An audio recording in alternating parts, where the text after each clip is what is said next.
Welcome to the TechMobility Podcast.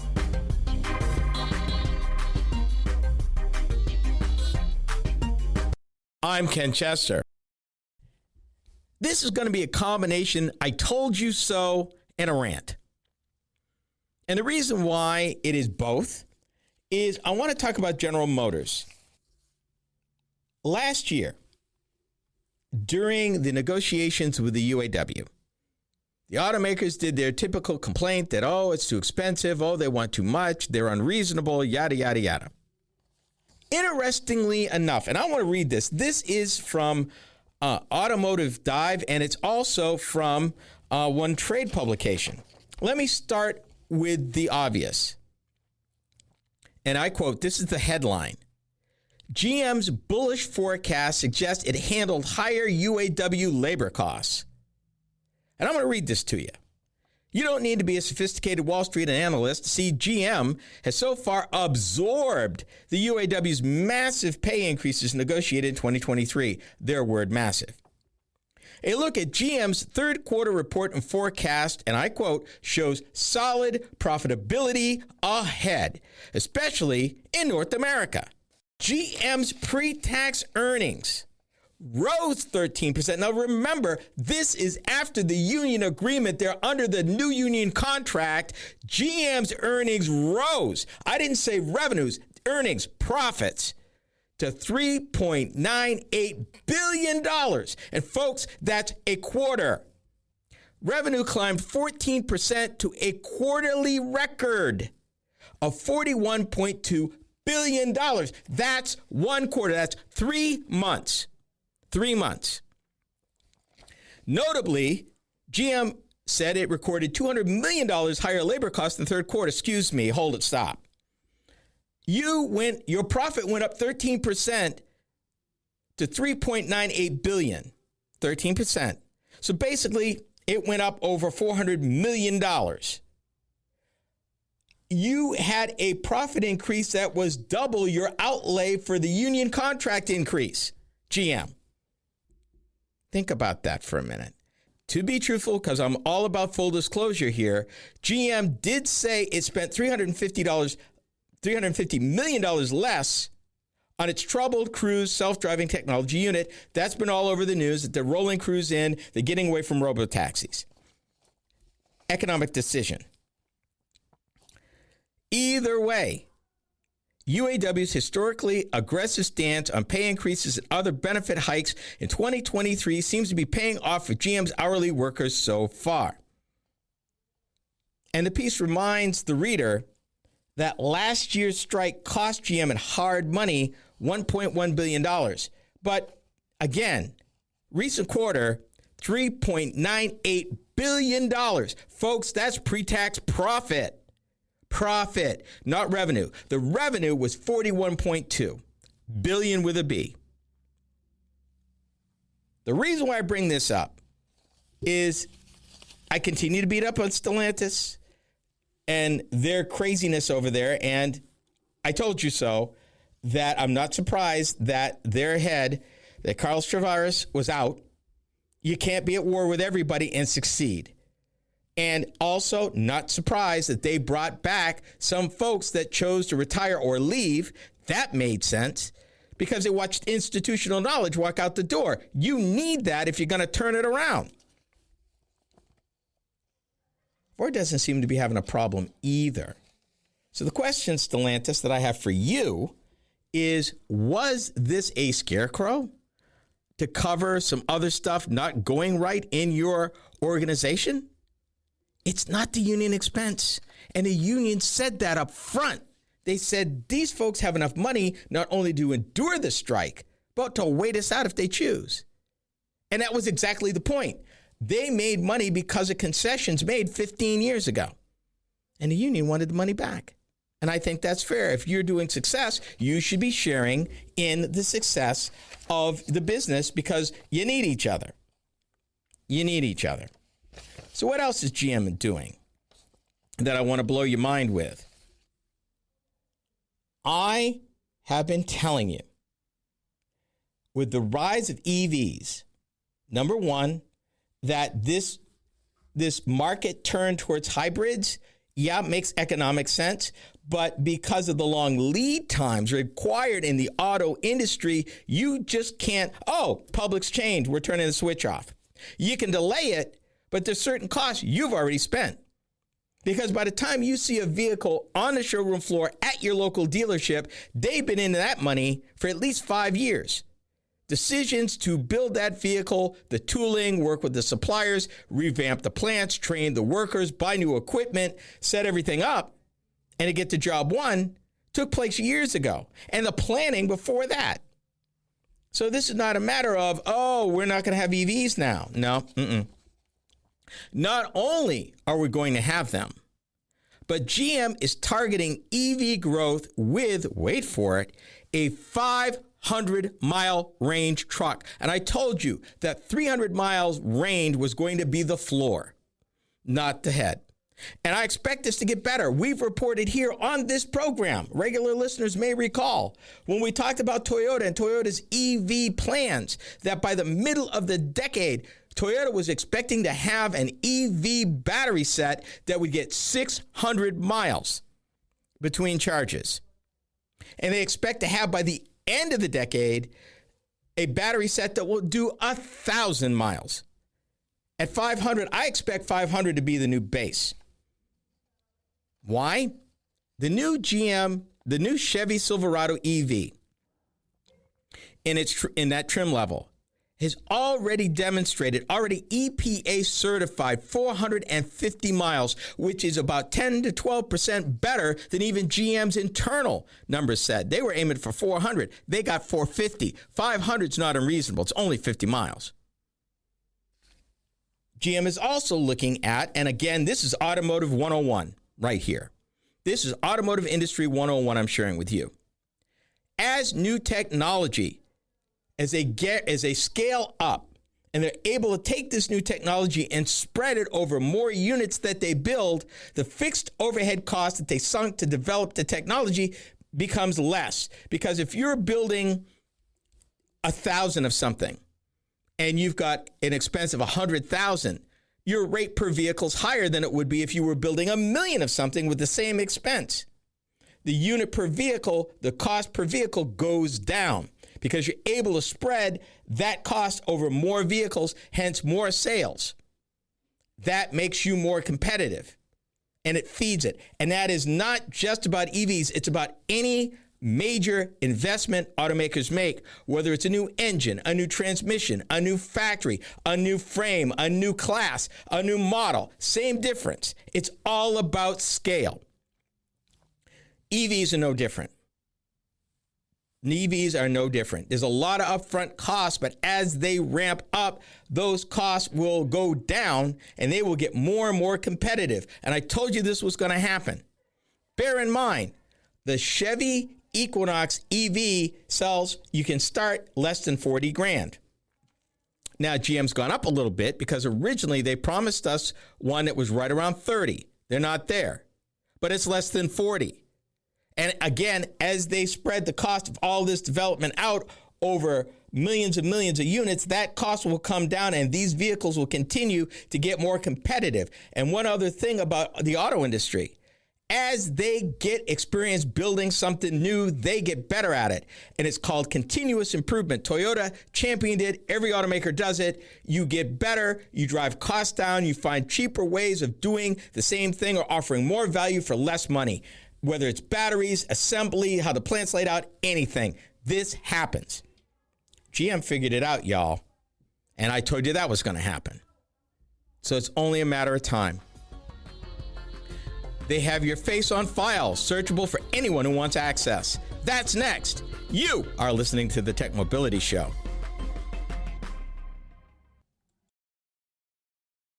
Are you tired of juggling multiple apps and platforms for meetings, webinars, and staying connected? Look no further than AONmeetings.com, the all-in-one browser-based platform that does it all. With AON Meetings, you can effortlessly communicate with clients, host virtual meetings and webinars, and stay in touch with family and friends, all in one place and for one price. Here's the best part. You can enjoy a 30-day free trial. It's time to simplify your life and boost your productivity. AONmeetings.com, where innovation meets connection. Get started today and revolutionize the way you communicate. Social media is the main place to be these days, and we are no exception. I'm Ken Chester, the Tech Mobility Show. If you enjoy my program, then you will also enjoy my weekly Facebook videos. From my latest vehicle reviews to timely commentary of a variety of mobility and technology-related topics, these short features are designed to inform and delight you. Be sure to watch, like, and follow us on Facebook. You can find us by typing the Tech Mobility Show in the search bar. Be sure to subscribe to our Facebook page. Social media is the place to be these days, and we're no exception. I'm Ken Chester of the Tech Mobility Show. If you enjoy my program, then you will also enjoy my weekly Instagram videos. From the latest vehicle reviews to timely commentary on a variety of mobility and technology-related topics, these short features are designed to inform and delight you. Be sure to watch, like, and follow us on Instagram. You can find us by typing the Tech Mobility Show in the search bar. For those of you that listen to podcasts, we have just the one for you. Hi, I'm Ken Chester. Tech Mobility Topics is a podcast where I upload topic-specific videos each week. Shorter than the full show, these bite-sized programs are just the thing, particularly if you're interested in a particular topic covered on the weekly radio show. From Apple Podcast to iHeartRadio and many podcast platforms in between, we got you covered. Just enter Tech Mobility Topics in the search bar wherever you listen to podcasts.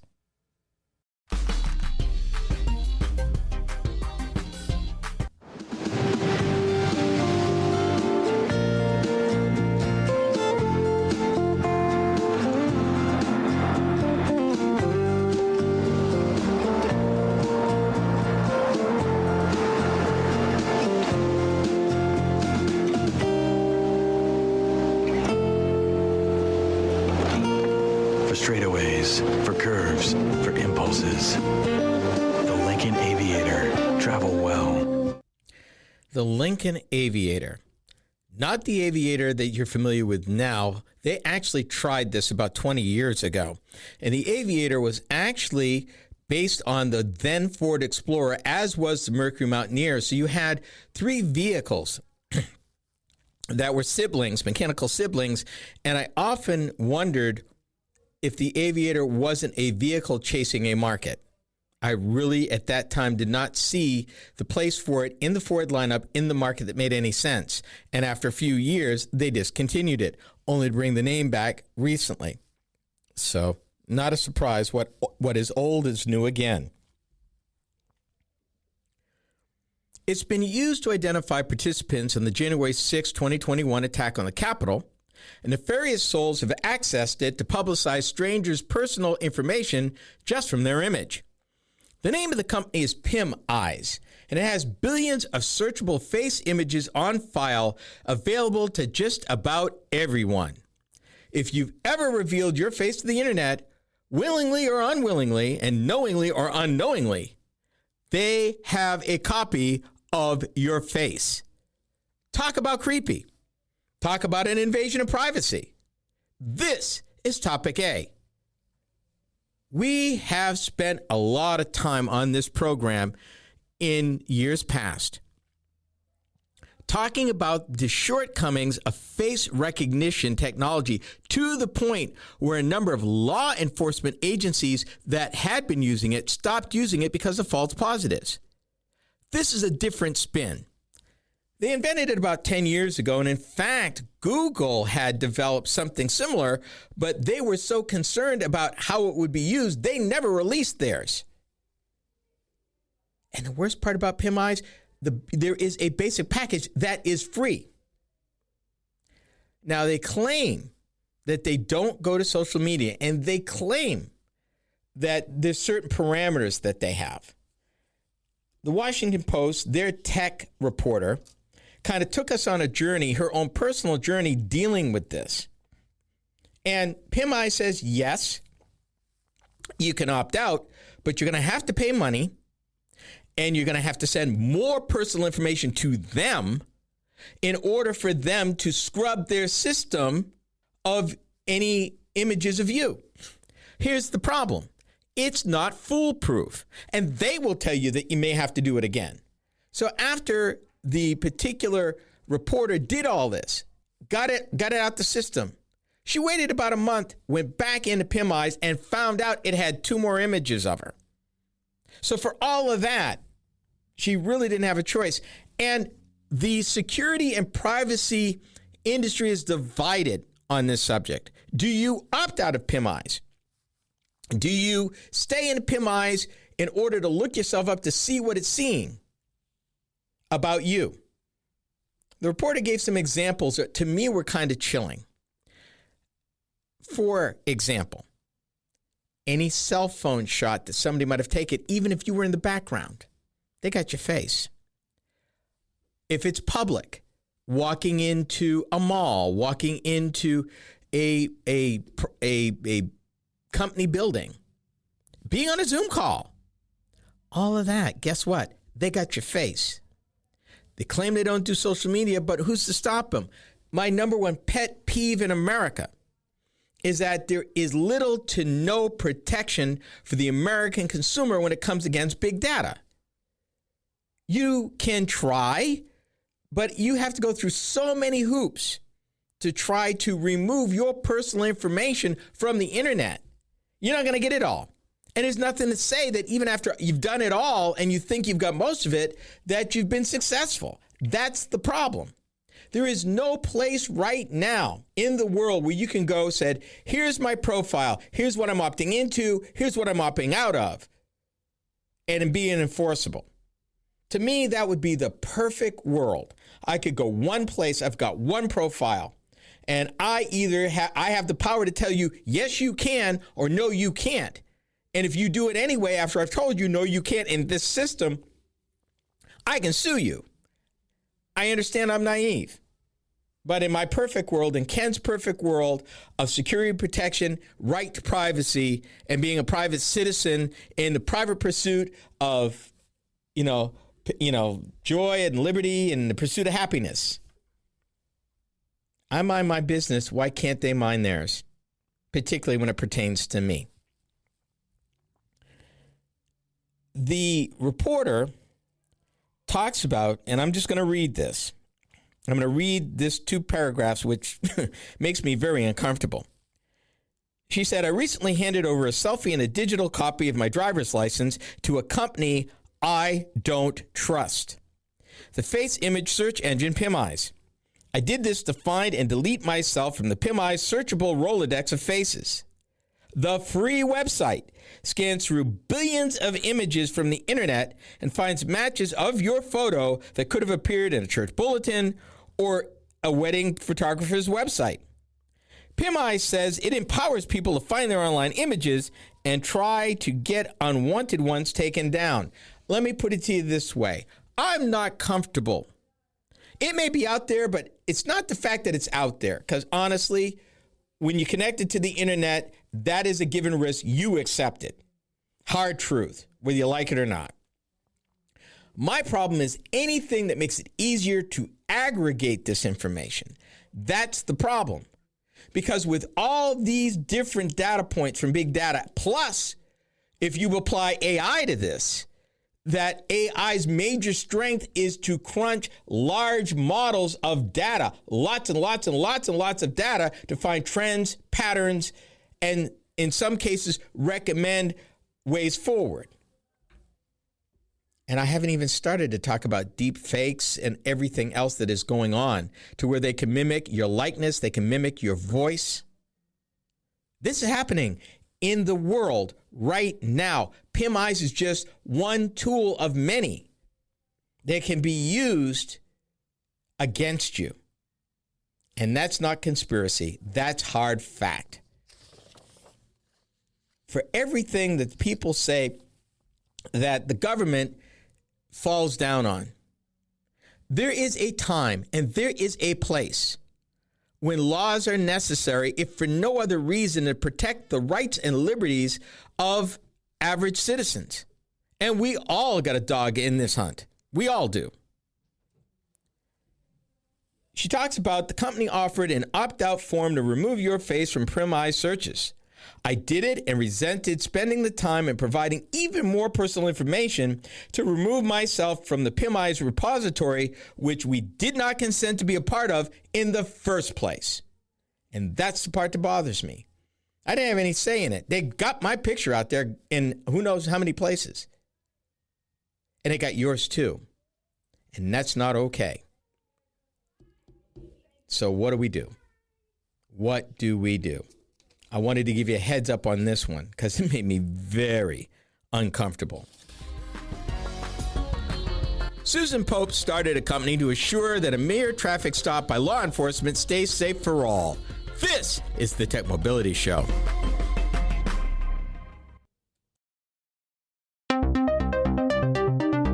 Do you listen to podcasts?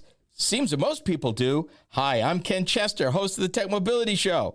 If you missed any of our weekly episodes on the radio, our podcast is a great way to listen. You can find the Tech Mobility Podcast just about anywhere you can enjoy podcasts. Be sure to follow us. From Apple Podcasts, iHeartRadio, and many platforms in between, we are there. Just enter the Tech Mobility Podcast in the search bar wherever you listen to podcasts. Social media. It's the place to be, and we're no exception. Hi, I'm Ken Chester, host of the Tech Mobility Show. Several times a week, I post to TikTok several of the topics that I cover on my weekly radio show. It's another way to keep up on mobility, technology, news, and information. I've built quite a library of short videos for your viewing pleasure, so be sure to watch, like, and subscribe. That's the Tech Mobility Show on TikTok. Check it out.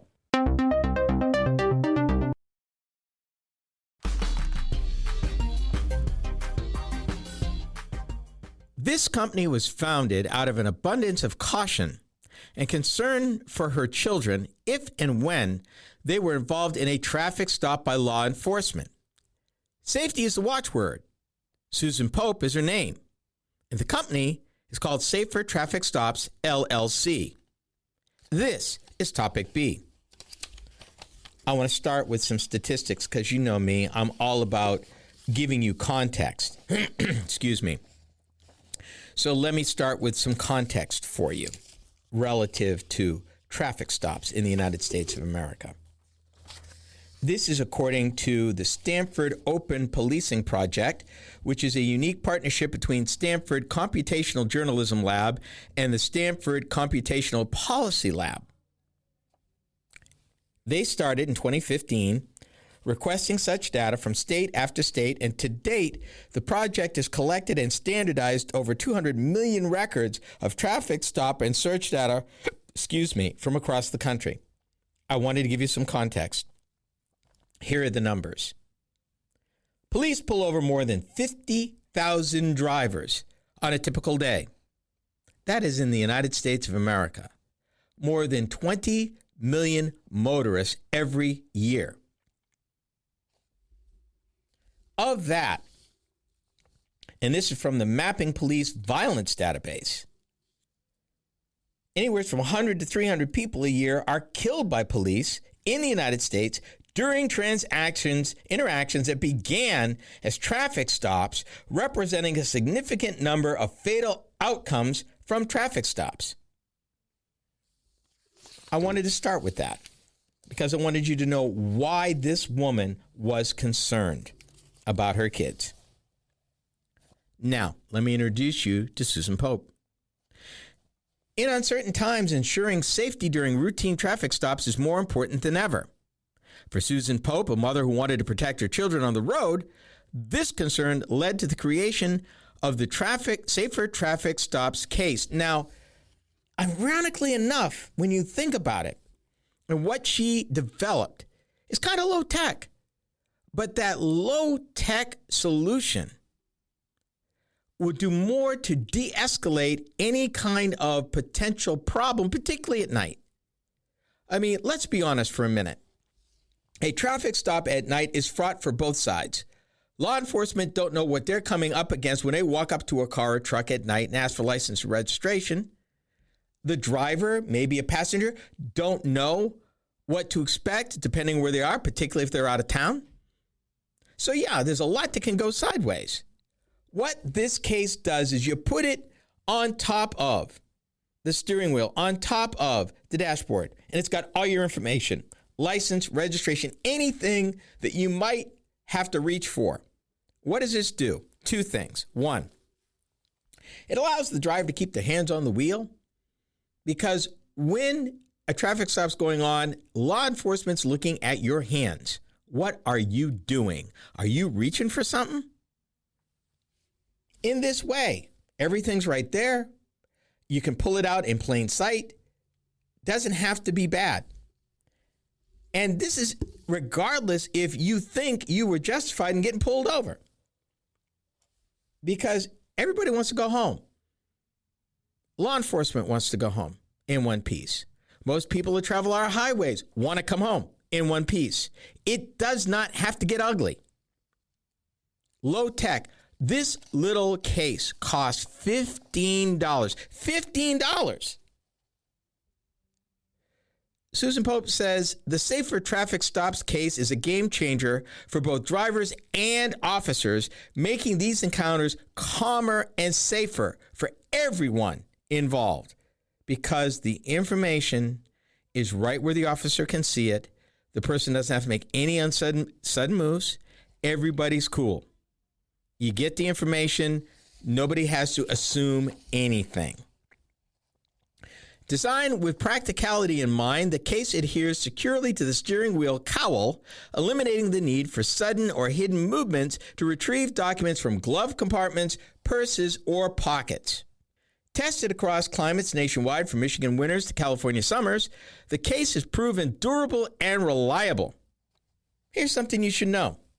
Law enforcement professionals have praised it for minimizing the unknown during stops, adding a layer of safety for all parties. This is as much to protect law enforcement as it is to protect a motorist. Because honestly, if you can de-escalate something that does not have to get ugly, then let's do that. There's no need for this to get ugly. My parents taught us from Jump Street, no matter what, respect law enforcement. So I'm all about that. I taught my children to do the same. But unfortunately, in this world we live in right now, where everybody's so polarized, it's too easy for something to be misunderstood and misinterpreted and can be escalated rather quickly with a unfortunate ending on either side. Because while we're talking about motorists, law enforcement get killed in these stops too. So it's not one-sided. It gives everybody a chance to do what needs to be done. If there's a problem, you can resolve that later. Will this solve all the problems? No. But it's a heck of a good start. And they even go a little bit even further. They even give you a list of what to do. And I think regardless of who you are, I think that it's worthy really quick for me to go through. And they issued this, they called How to Stay Calm and Composed During a Traffic Stop. There are 5 points. Let me go over them real quick. 1, take a deep breath. It's natural to feel anxious when you get pulled over, but the first step is staying calm, is to take a deep breath and remind yourself you have control over your actions. Number 2, kind of common sense. Follow the officer's instructions. As soon as you're pulled over, listen carefully to what the officer says. Keep your hands visible, either on the steering wheel or in plain sight. Avoid making sudden movements, especially towards your pockets or glove compartment, as this could raise suspicion.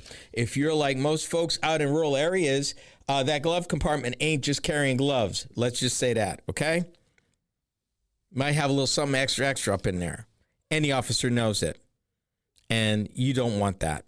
You really don't. Have your documents ready.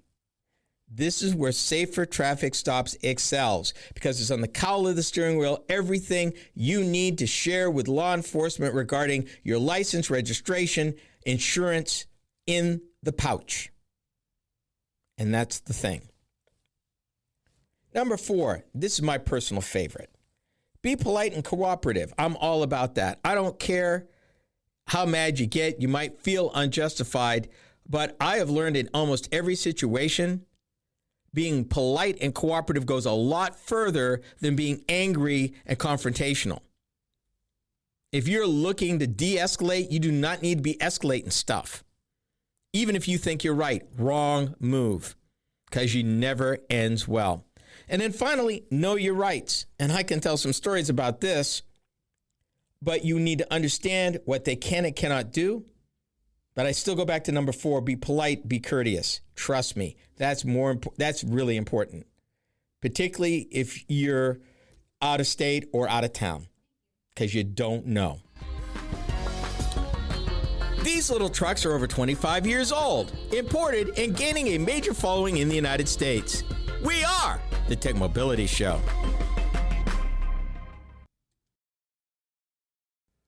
To learn more about the TechMobility Show, start by visiting our website. Hi, I'm Ken Chester, host of the TechMobility Show.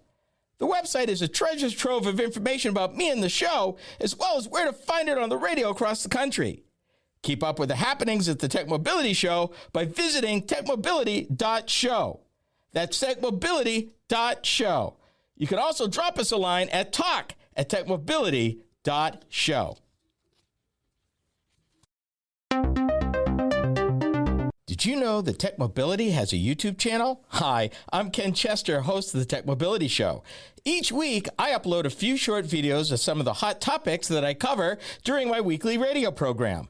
I've designed these videos to be informative and entertaining. It's another way to keep up on current mobility and technology news and information. Be sure to watch, like, and subscribe to my channel. That's the TechMobility Show on YouTube. Check it out. Are you tired of juggling multiple apps and platforms for meetings, webinars, and staying connected? Look no further than AONmeetings.com, the all-in-one browser-based platform that does it all. With AON Meetings, you can effortlessly communicate with clients, host virtual meetings and webinars, and stay in touch with family and friends, all in one place and for one price. Here's the best part. You can enjoy a 30-day free trial. It's time to simplify your life and boost your productivity. AONmeetings.com, where innovation meets connection. Get started today and revolutionize the way you communicate. Social media is the place to be these days, and we're no exception. I'm Ken Chester of the TechMobility Show. If you enjoy my program, then you will also enjoy my weekly Instagram videos. From the latest vehicle reviews to timely commentary on a variety of mobility and technology-related topics, these short features are designed to inform and delight you. Be sure to watch, like, and follow us on Instagram. You can find us by typing the TechMobility Show in the search bar.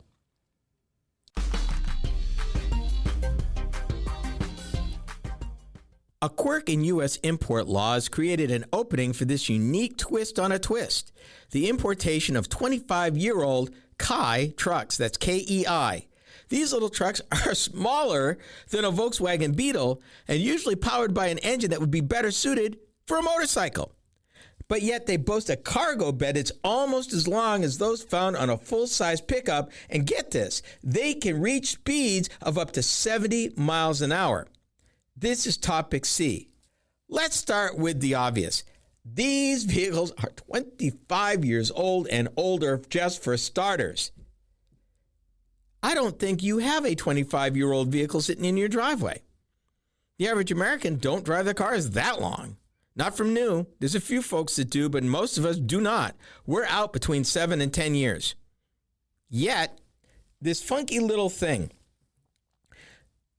vehicles that were sold native to another country are not allowed to be imported in the United States until they're 25 years old. Then they are exempt from emissions, collision, and a variety of other federal motor vehicle safety standards.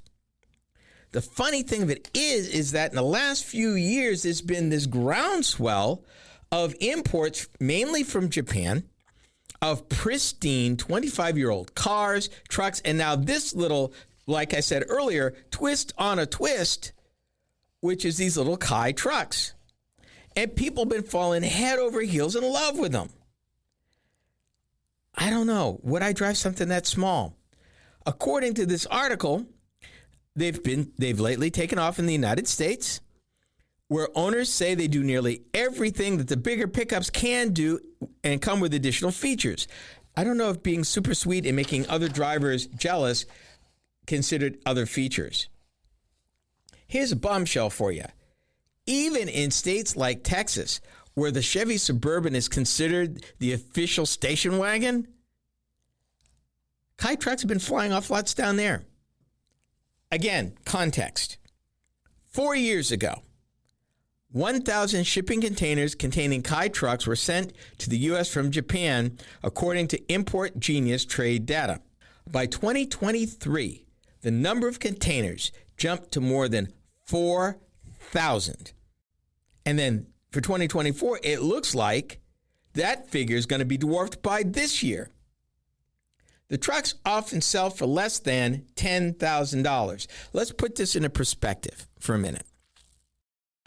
The average sale price of a new vehicle is right around $50,000. If you buy a pickup truck, a full-size pickup truck in the United States of America, chances of it having a sticker price between $50,000 and $80,000 are pretty real. These cost less than $10,000. Tells a story about one fellow who bought one, and the cost of buying his Honda, his 1991 Honda Kai truck, was less than the cost of the upgrades he put on his $70,000 Chevy Silverado. Let that settle for a minute. But as always, the want to have is coming up against regulation.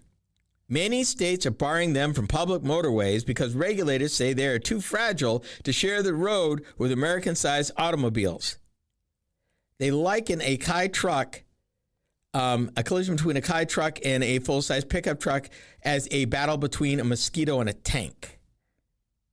Kai truck owners in at least a half a dozen states have received letters from state officials saying that their vehicles are no longer road legal. The Kai truck owner said, hey, it's prejudice at size prejudice, that's a new one, at play, and they're revving up for a fight. Okay, honestly, let's take a step back. You probably remember when they were on sale for a minute, the little smart cars. I mean, they literally like a half a car wide and, real small. The interesting thing about every single one of those is they were required, and they did pass federal motor vehicle safety standards for like the big vehicles. And you wouldn't think so, but they've crashed them, they've evaluated them, and they passed. In order to sell in the United States, they passed. The difference with these trucks is they are not subject to any of that. But they're 25 years old, which to me gives me pause to begin with. But apparently they must be refurbishing them and sending them over because the pictures I'm seeing don't show rust. They look almost new. But they're not. Did I mention they're 25 years old? 25 years old. It means they were built in the early 1990s, 30 years ago. So they obviously don't have all the classy fancy stuff that our vehicles, including safety stuff. Shoot, they don't even have USB ports. Might not even have a CD player at this point. You might still have a cassette deck in these things. The article doesn't say, but you're going back to 1991. Only the more expensive vehicles back then had CD players, and a lot of vehicles, some vehicles, had both. The early Lexuses had both, a CD player and a cassette deck, which was pretty cool. At Tim Odom's dealership in Huffman, Texas, sales of Kai trucks have exploded since he started importing them from Japan about 5 years ago. He says the customers include hunters and outdoor enthusiasts who think American trucks are too darn big. Here's a question. If these are the folks looking at this, how does ATVs fit into this whole thing? Because really what you're talking about is size and money of an ATV, which is built predominantly for off-road. Some a side-by-side may be suitable for short trips on actual roads. Will this cut into that? They're brand new. They have to meet some standards. These don't have to meet any standards. So they're eclectic and they're funky if that's the look you're going for, but they're priced similarly. And in fact, some side-by-sides would cost less than these do, even though these cost less than $10,000. One fellow talked about, and he's from Michigan, it's a 1991 Honda Acti. It's a Kai truck for $9,000 after he fell in love with, his words, the cute little truck. He said, they're not fast, they're not luxurious, but this puts a smile on my face every time I get in. He's 5'6", and he uses it to haul lumber or run errands. It kind of just fits my vibe and what I'm going for. I don't know. I'm still trying to get past this whole thing about 25 years old. I'm down with Japanese quality. I get it. I understand it. But 25 years old. Can we start there, please? I'm trying to get past that, and not just the Kai trucks, but this whole phenomenon right now of this tsunami of older Japanese native vehicles being imported into the United States that were built for the Japanese market and don't conform to any of our safety laws, any of our emission laws, none of them. And they're all sizes. But they're at least 25 years old. That's the law. And that's the part I'm still trying to get past. Big, small, doesn't matter. But you might end up seeing one of these Kai trucks. I don't know. This one guy talked about his $70,000 Silverado, $10,000 in accessories, and the Honda he bought, $7,500. Imagine that.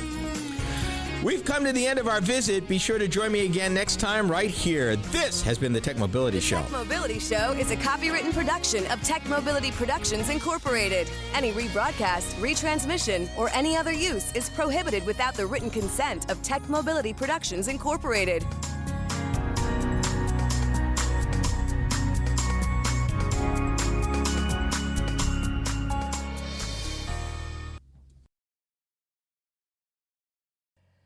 For those of you that listen to podcasts, we have just the one for you. Hi, I'm Ken Chester. Tech Mobility Topics is a podcast where I upload topic-specific videos each week. Shorter than the full show, these bite-sized programs are just the thing, particularly if you're interested in a particular topic covered on the weekly radio show. From Apple Podcast to iHeartRadio and many podcast platforms in between, we got you covered. Just enter Tech Mobility Topics in the search bar wherever you listen to podcasts.